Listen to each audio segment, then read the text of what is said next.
The dead man lay as dead men always lie, in a peculiarly heavy, dead way.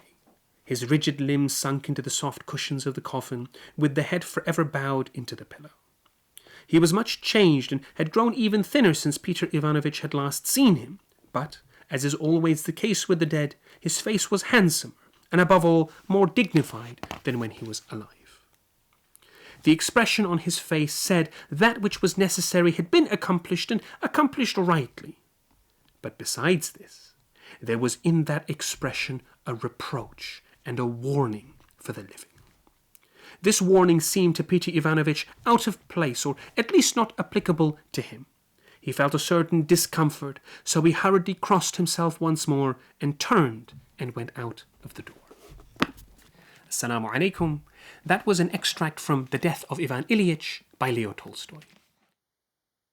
Now, Leo Tolstoy is an author. He needs no introduction. He is arguably the most famous, the most influential novelist who has ever lived. He was a 19th century Russian writer, and he was perhaps most famous for his realistic fiction War and Peace and Anna Karenina. But throughout his life, he was a very prolific writer, and his writings often changed as he evolved philosophically and religiously. The Death of Ivan Ilyich, it was the first work of fiction that he wrote in many years, and it was the first one after he seemed to resolve his existential crisis through discovering Christianity. And in it, we find some of the most profound reflections from one of the greatest minds who's ever walked the earth on how to live, but also how to live well. The Death of Ivan Ilyich is, believe it or not, about the death of Ivan Ilyich. But who is Ivan? Well, Ivan, he's a famous 19th century, quite prominent judge. And he seems to be well-to-do, and he's got his whole life ahead of him. But he is eventually diagnosed with a mysterious illness. He sees different doctors, and no one can really give him a good answer. So initially he tries to ignore his illness, but as it gets worse, he eventually realizes that his diagnosis is terminal. Now, as he starts to approach death, and this is the beauty of the novel, we then get two main perspectives about how to approach his decay. And you really get a sense of his decay as you turn over the pages of the novel. You almost feel his life slowly leaving his body. The one angle that we get the perspective from is from Ivan himself. Deep introspective reflections on what it meant for him to spend his life as a careerist, chasing after the joys and the achievements of this world. But then we also get the reflections of other people around him, his wife, his friends, his best friend, his colleagues, so on and so forth, and the way that they approach his death. And psychologically, it's a deeply insightful book, and one that often turns the lens upon us as the reader. What are the key lessons from the death of Ivan Ilyich? Well, the first is that life moves on.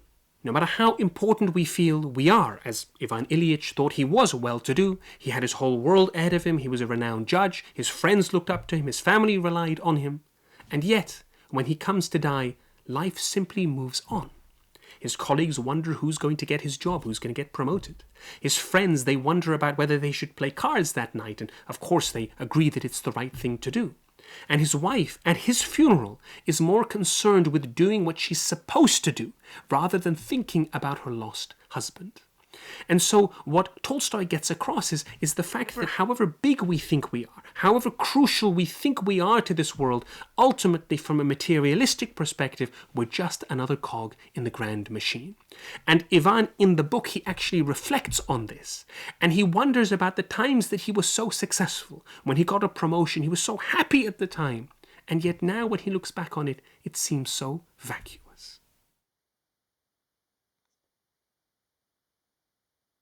The next lessons that we get from the book are concerning the attitudes of the different people around Ivan when he dies. Now, we'll look at two main quotes, because and there are a lot more than just these two, but I feel like it really gets the message across. The first is his wife. Now, this is a little excerpt from when she's at his funeral. She's saying to one of his best friends, the last few days of his sufferings were awful. Piotr, his friend, he asks, who's speaking to his wife, did he suffer very much? Oh, awfully. For the last moments, hours indeed, he never left off screaming. For 3 days and nights in succession, he screamed incessantly. It was insufferable. I can't understand how I bore it. One could hear it through 3 closed doors. Oh, what I suffered. Isn't that incredible? His wife focuses more on her pain, having to listen to the agonizing pain that he goes through as he approaches death. But this is enough to horrify Piotr, who says, was he really conscious? And now the moment of perspicacity, she whispers yes. Up until the last minute, he said goodbye to us a quarter of an hour before his death. Just briefly we see her sincere appreciation for his death. Now moving on to the attitude of Piotr, there's a wonderful reflection. He says, the thought of the sufferings of a man he had known so intimately, at first as a light-hearted boy, a schoolboy, and then a grown man, and then a partner, in spite of all the unpleasant consciousness of his own and this woman's hypocrisy, suddenly horrified Piotr Ivanovich. He saw again that forehead, that nose that seemed squeezing the lip, and he felt frightened for himself. 3 days and nights of awful suffering and death. Why, that may at once, any minute, come on me too. And he felt for an instant terrified. But immediately, and he could not himself have said how, there came to his support the customary reflection that this had happened to Ivan Ilyich, and not to him. And that to him this must not, could not happen. That in thinking thus, he was giving way to depression, and that wasn't the right thing to do. Making these reflections, Piotr Ivanovich reassured and began with interest inquiring about the details of Ivan Ilyich's end, as though death were a mischance peculiar to Ivan Ilyich and not at all incidental to himself. It's quotes like this where you really feel that Leo Tolstoy is inside of our minds. Because these are the excuses we give ourselves. When death comes up, oh, we don't want to talk about that. It's depressing, it's somber, it's morbid. Let's talk about something else. And yet, reflection on death, not in a morbid sense, but in a way that reminds us about how valuable the time is here, is one of the most important things that we can do as human beings.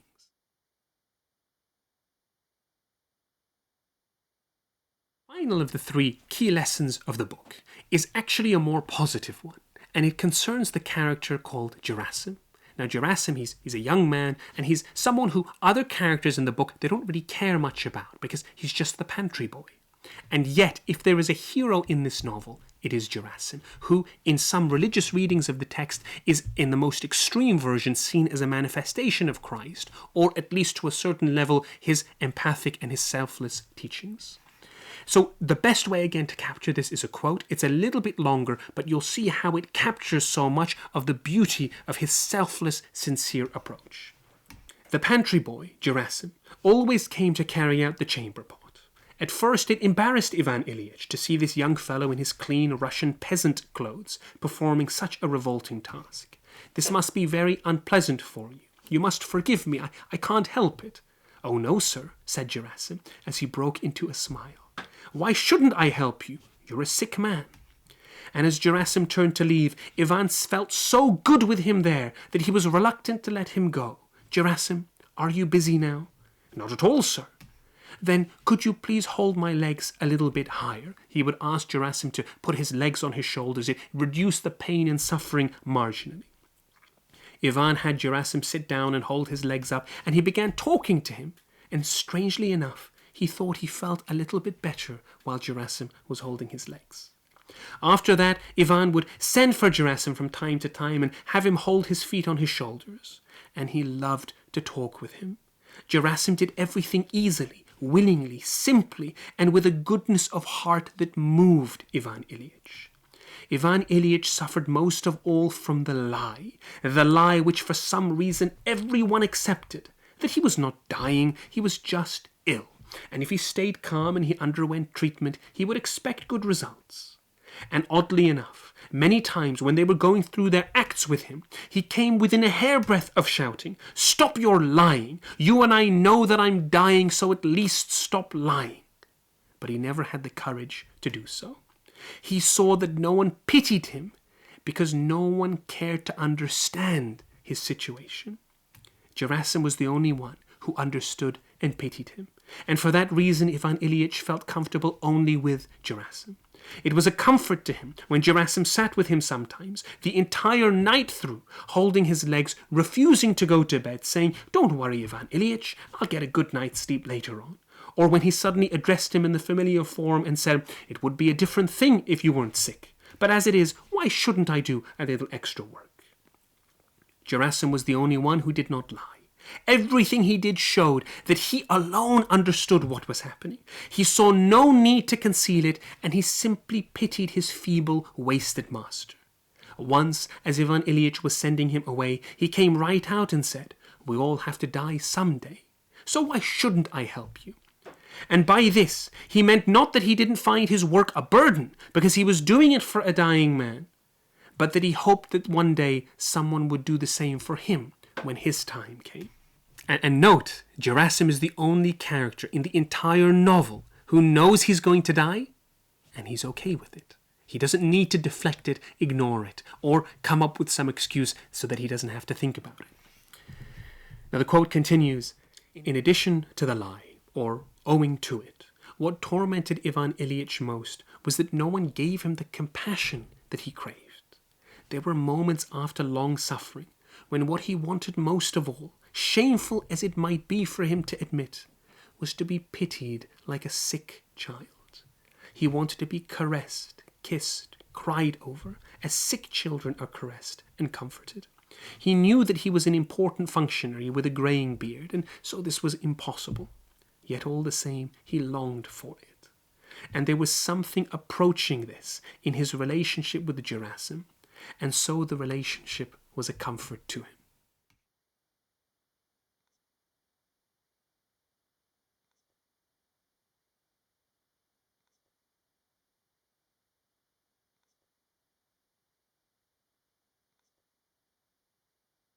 When we read great works of fiction, they can have a really profound impact on us. They can inspire us, they can galvanize us, they can haunt us, they can terrify us. But few can have the impact that the death of Ivan Ilyich has, because it reaches down to the very core of what it is to be human. And it shakes us, because it targets that knowledge of mortality, the fact that we know we're all going to die. But what do we normally do? We deflect it. We try not to think about it. And the beauty of the death of Ivan Ilyich is that Tolstoy knows that we do this. And so he plants characters who give the different excuses for deflection. And as the reader, we look at those excuses and we laugh how absurd that excuse is. And then a moment later we realize that's the excuse we use for ourselves. The novella is actually less than 100 pages long. And I would argue it has the highest impact to time invested ratio of any book that I certainly have ever read, any work of fiction. So absolutely well worth a read, and truly it can have an impact on the way that we live our lives. What is the key Islamic reason to read the death of Ivan Ilyich? Well, many of the lessons we've spoken about so far, they are deeply religious. And after all, this work, it did come out as his work of fiction after a hiatus, after soul-searching that he sort of resolved through his resorting to Christianity. But Islamically, there's a very heavy focus on death. When we open up the Quran, we look at books of hadith, and when we look at Islamic literature, we find that we're speaking about death a lot. Now, it's not in a depressing way. It's not that we have to feel somber all the time, we're always being morbid. But it's a reminder. We recognize that we're not here for that long, so we have to make the most value of the time that we have here. And this is what is so artistically portrayed in the death of Ivan Ilyich. But on top of that, he also quite artistically paints the picture of a life that someone thinks that they're leading, which they are under the impression is a good life. But as it comes to the end and they genuinely soul search, they realize that they had misfired. And hopefully by reading this book, we can galvanize ourselves Islamically to redirect our eye from this world in its temporal and in its limited achievements, and we focus more on the higher qualities, those deeds and actions which will give us success forever in the afterlife.